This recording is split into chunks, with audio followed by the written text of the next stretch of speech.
আসসালামু আলাইকুম। Mummies cook creation and blog চ্যানেলের পক্ষ থেকে আজকে আমি আপনাদের সামনে শেয়ার করতে চলেছি মজাদার নরম তুলতুলে পাউন্ড কেকের রেসিপি। আর সাথে থাকছে কিছু খুবই গুরুত্বপূর্ণ টিপস অ্যান্ড ট্রিক্স। তো চলে যাওয়া যাক রেসিপিতে। শুরুতেই আমি এখানে একটা শুকনো বোল নিয়েছি এবং একটা স্ট্রেনার নিয়েছি। এই স্ট্রেনারের মধ্যে এখন আমি 2 কাপ পরিমাণ ময়দা নিয়ে নিলাম। এখান থেকে আমি 4 টেবিল চামচ পরিমাণ ময়দা উঠিয়ে নিচ্ছি। নিয়ে এরপর আমি এখানে অ্যাড করছি 3 টেবিল চামচ পরিমাণ কর্নফ্লাওয়ার। এরপর আমি দিয়ে দিব 1 টেবিল চামচ পরিমাণ বেকিং পাউডার।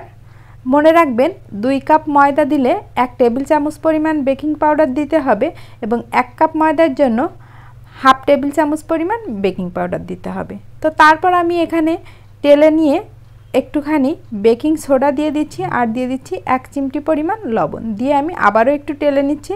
এরপর আমি সবগুলো উপকরণ আরও ভালোভাবে কয়েকবার করে টেলে নিব। অনেকেই এটা স্পঞ্জ কেকের রেসিপির ক্ষেত্রে ব্যবহার করে, তবে এই টিপসটা যে কোনো কেকে ব্যবহার করলে কেক কিন্তু খুবই নরম হয়। তো এরপর আমি শুকনো উপকরণগুলো এক সাইডে রেখে 4টা ডিম নিয়ে নিয়েছি আর সাদা অংশ এবং কুসুম আলাদা করে নিয়ে আমি প্রথমেই সাদা অংশটা বিট করে নিচ্ছি। তো আমি এখানে একটু ফাস্ট দেখিয়েছি আর কি।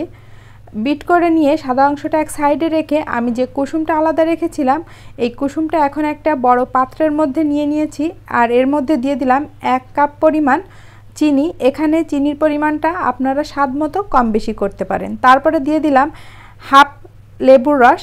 তারপর দিয়ে দিলাম 1/4 কাপ দুধ। এটা রুম টেম্পারেচারে থাকা দুধই দিয়েছি। দিয়ে আমি এই উপকরণগুলো ভালোভাবে বিট করে নিব যতক্ষণ পর্যন্ত না চিনিটা না গলে। চিনিটা যেহেতু গলে গিয়েছে এই পর্যায়ে আমি দিয়ে দিচ্ছি 2 টেবিল চামচ পরিমাণ সয়াবিন তেল দিয়ে আমি আরও একটু বিট করে নিচ্ছি। এরপর আমি যে শুকনো উপকরণগুলো চেলে রেখেছিলাম সেগুলো দিয়ে খুব ভালোভাবে এই মিশ্রণের সাথে মিশিয়ে নিব।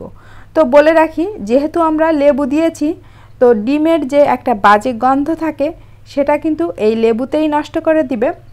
তো এই টিপসটা আজকের জন্য আমি রেখে গেলাম। এরপর আমি এটাকে ভালোভাবে মিশিয়ে নিচ্ছি। নিয়ে আমি যে সাদা ফোমটা ডিমের যে ফোমটা করে রেখেছিলাম সেটাকে এই ব্যাটারের সাথে আস্তে আস্তে আমি মিশিয়ে নিব। এটা কিন্তু খুবই ধীরে ধীরে করতে হবে, তাহলে কেকটা বেশি ফ্লপি হবে। আমি ভিডিওতে দেখানোর সুবিধার্থে একটু দ্রুত দেখিয়েছি ভিডিওটাকে ফাস্ট করে দিয়ে, তবে এটা কিন্তু নর্মালি যখন করতে হবে তখন একটু ধীরে ধীরে করতে হবে। তো এখনও পর্যন্ত যারা আমার ভিডিওটি দেখছেন, যদি কোথাও একটুখানি ভালো লেগে থাকে প্লিজ আমার ভিডিওতে একটা লাইক দিয়ে দিবেন আর যদি সম্ভব হয় আমার চ্যানেলটিকে সাবস্ক্রাইব করে আমার পাশে থাকতে পারেন। তো যখন ডিমের ফোমটা মেশানো হয়ে গিয়েছিল তখন কিন্তু আমি একটুখানি এসেন্স দিয়ে নিয়েছি। এই এসেন্সটা না দিলেও চলে, যেহেতু লেবুর রস দিয়েছি এসেন্স না দিলেও খুব একটা সমস্যা হয় না। তো এই তো আমার কেকটা কিন্তু এরকমই হয়েছে। তো সবাই সুস্থ থাকবেন, ভালো থাকবেন। নতুন ভিডিও দেখার আমন্ত্রণ রইল। আল্লাহ হাফেজ।